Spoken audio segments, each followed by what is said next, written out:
ओम नमो भगवते वासुदेवाय। आज का प्रसंग भी बहुत ही सुंदर और शिक्षाप्रद प्रसंग है। चाणक्य महाराज ने बताया कि इस मनुष्य को कब अपनी मृत्यु निकट समझनी चाहिए।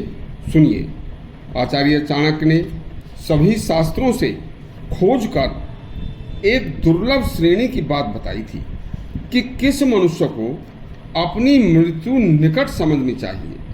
आप बहुत लंबे समय तक भी पूरी जिंदगी शास्त्रों में पढ़ने में, सत्संगों में बिताकर भी ऐसी ऐसी दुर्लभ श्रेणी की बातें पता नहीं कर पाओगे। यह प्रसंग अति उत्तम शिक्षा देने वाला प्रसंग है। एक बार पूरा सुनना।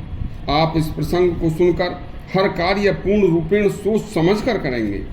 तो सुनिए, आचार्य चाणक्य कहते हैं कि आप किसी सोए हुए आदमी को तो जगा सकते हो, लेकिन जागे हुए व्यक्ति को क्या जगाओगे।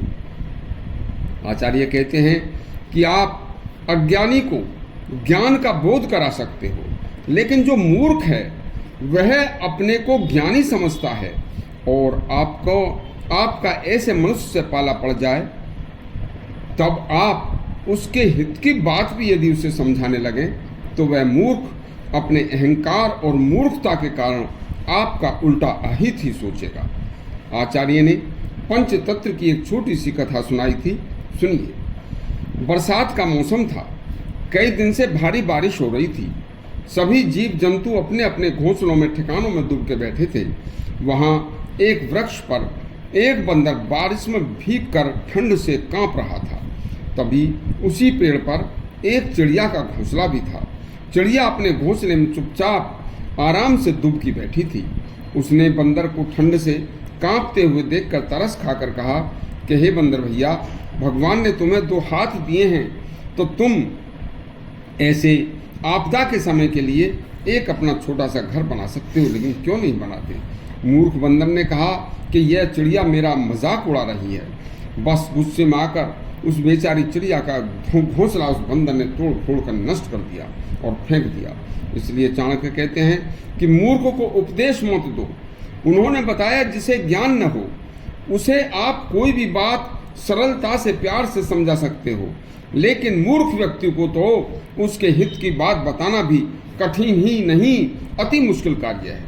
आचार्य चाणक्य का यह श्लोक सुनिए। दुष्टा भार्या सठम मित्रम मृत्युश्चोत्तरदायका ससर्पे च ग्रहे वासो मृत्युरेव न संशया।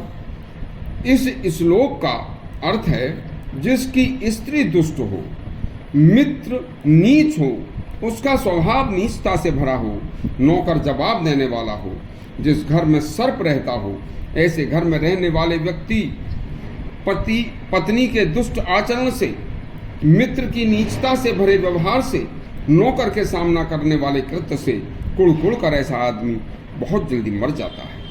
और फिर सर्प जो घर में रहे चुपचाप रह रहा है, वह भी तो कभी न कभी डस ही सकता है। जिस स्त्री को अपने पति में श्रद्धा न हो, समर्पण भाव न हो, ऐसा व्यक्ति हर क्षण अपनी मृत्यु की तरफ बढ़ता हुआ अपनी आयु को पत्नी के स्वभाव में डसाता रहता है।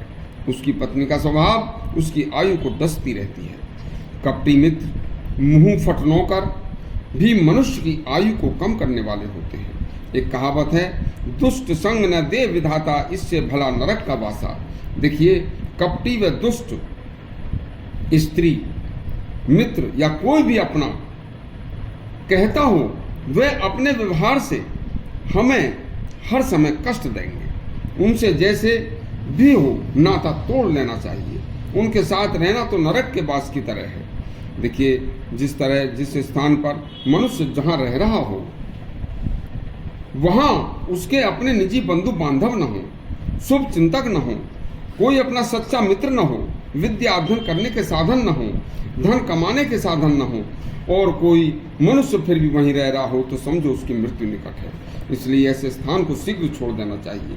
आचार्य कहते हैं कि जिस मनुष्य ने आकस्मिक संकट के लिए कुछ धन का संचय नहीं किया तथा केवल वर्तमान में ही वह जीता रहा, तो समझ लेना चाहिए कि उसकी भी मृत्यु निकट है।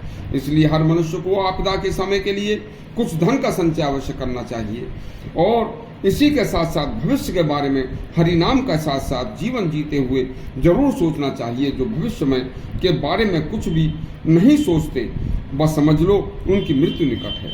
इसलिए मान मर्यादा की रक्षा के लिए भी, कुल की रक्षा और स्त्रियों की रक्षा के लिए भी यदि सब कुछ जीवन मरण की बात आन पड़े तो उसे त्याग कर मान मर्यादा की और अपने प्राणों की भी रक्षा करनी चाहिए। क्योंकि जिसकी मान मर्यादा, स्त्रियों का धर्म नष्ट हो गया तो उसकी मृत्यु ही समझो। इससे आगे का वृतांत कल आचार्य चाणक्य के द्वारा जीवन उपयोगी बात बताएंगे। तब तक के लिए आज्ञा दीजिए। धन्यवाद।